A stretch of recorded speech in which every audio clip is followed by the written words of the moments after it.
Today, the elephants in the room of property prices.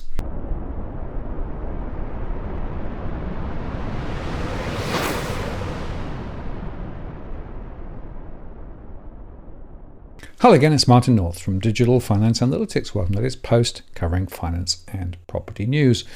Home prices are driven by a combination of demand, where population growth, thanks to high migration, puts upward pressure on prices, supply, where more property for sale puts downward pressure on prices, and availability of credit is the catalyst for transactions to occur.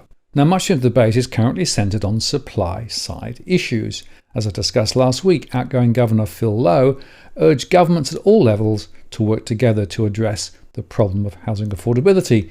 Notably, he dismissed rent controls as a short-term fix that will provide immediate relief by reducing the incentive to fix the key problem, which is supply. There aren't short-term solutions here.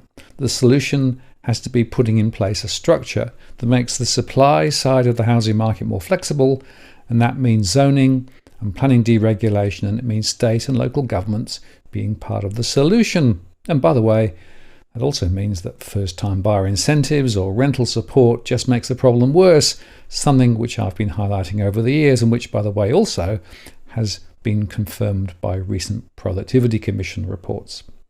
Much of the discussion has coalesced around supply-side issues, which are, by the way, driven by state and local council decisions, where not in my backyard is still a thing.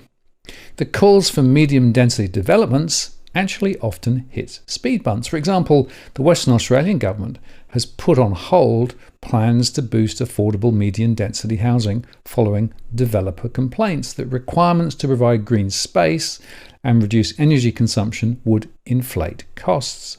Days ahead of a national cabinet meeting aimed to tackle the country's chronic housing shortage and affordability problems, WA's deferral of residential planning codes follows a similar decision by the former New South Wales coalition government back in 2018. Builders and developers are struggling with soaring costs and falling demand due to higher borrowing costs, and the code that was to start next month would have made that harder. The Property Council of Australia and the Housing Industry Association warned that it would have pushed prices up. But continuing the status quo means the largest players would still fail to meet the housing needs of a changing society, said Kate Fitzgerald, an architect and medium-density developer. The issue Australia faces is that if you don't allow innovation and you don't allow choice and diversity and you don't encourage incentives because you're trying to protect certain players in the industry, you're not going to get anywhere, she said. The current players are not meeting demand. Planning Minister John Carey said he deferred changes that would have cut homes' energy consumption with better sun access and ventilation requirements and left less of a site covered by impermeable surfaces such as driveways to keep the cost of delivering housing lower. The WA changes also cut homes in areas zoned for townhouses, those falling under WA's residential R codes 30 and 40 from the planning new code, meaning the new design rules, once gazetted, would apply to a smaller area of medium density homes. It's a substantial reduction in where those codes will apply, said Ryan Keys, the Perth director of planning consultancy Mecone.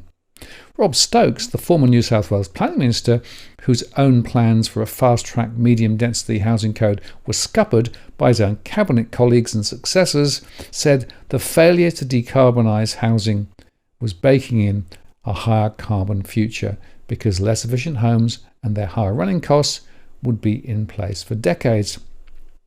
You've got to build more sustainably when that's the hardest one to get moving on, Mr. Stokes said. Australia is forging ahead in decarbonising energy, transport and infrastructure, yet it seems virtually impossible to get traction in decarbonising our homes sector.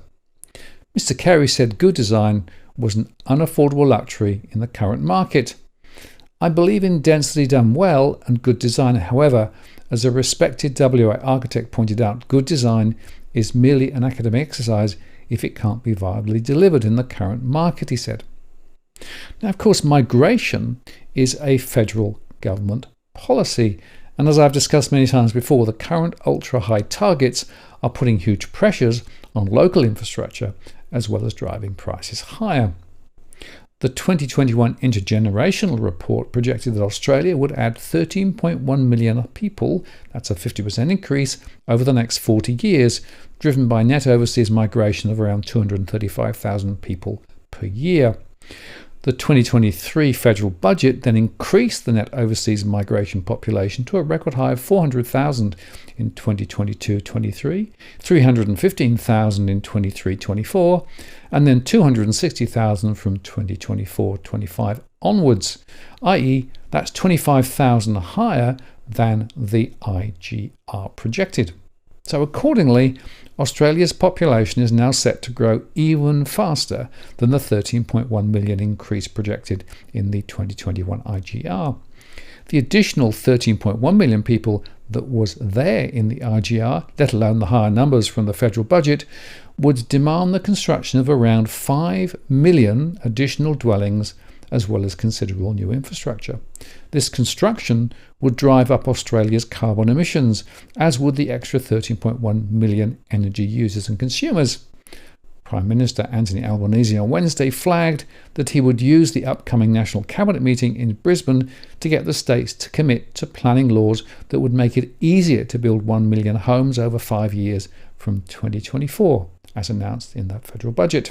At the same time, as Labor is seeking to boost housing construction, it continues to push on with its election commitment to lower Australia's carbon emissions by 43% by 2030 relative to 2005 as part of a transition to net zero emissions by 2050.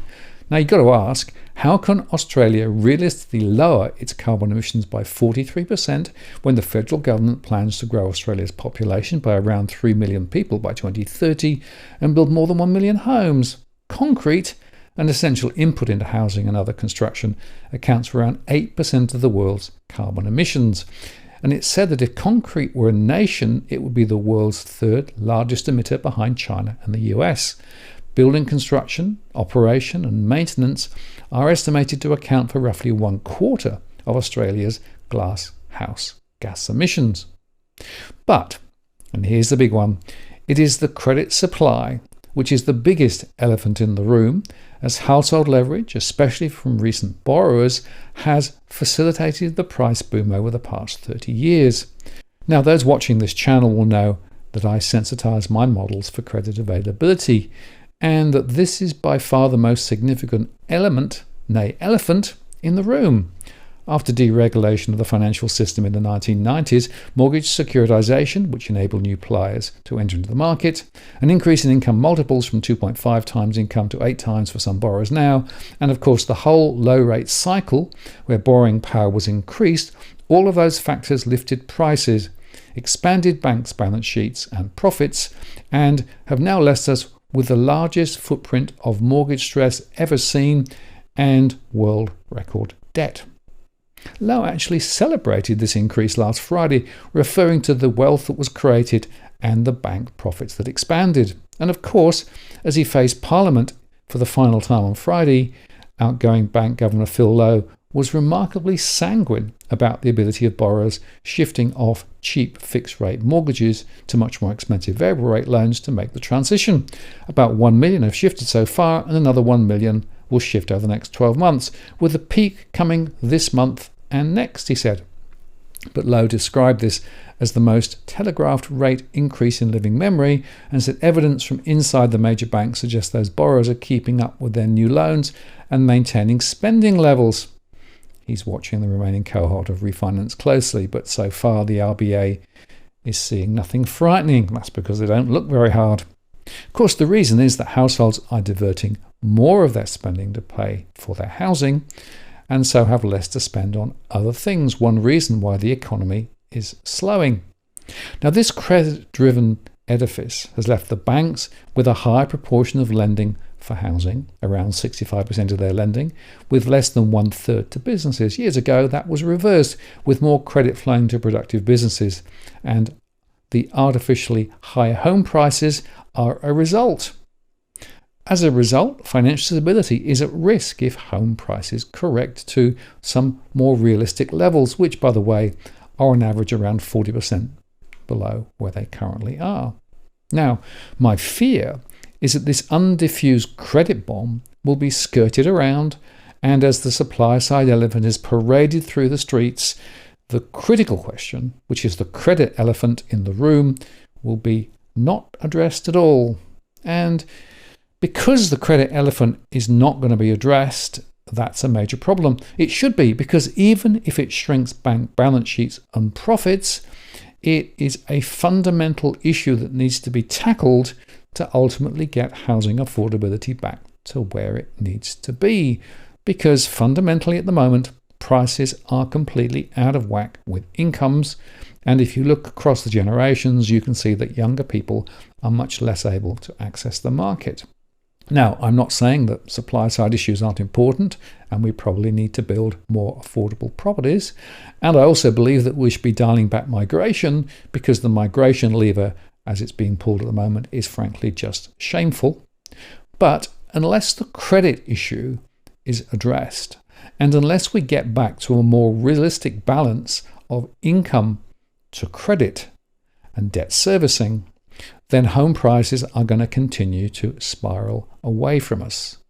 And whilst that supports the banks and the banking system, and by the way, the profits of the banks, of course, flow back into taxes paid to the government, this is not a good look into the future. We have to defuse the credit bomb. We have to address the credit elephant in the room.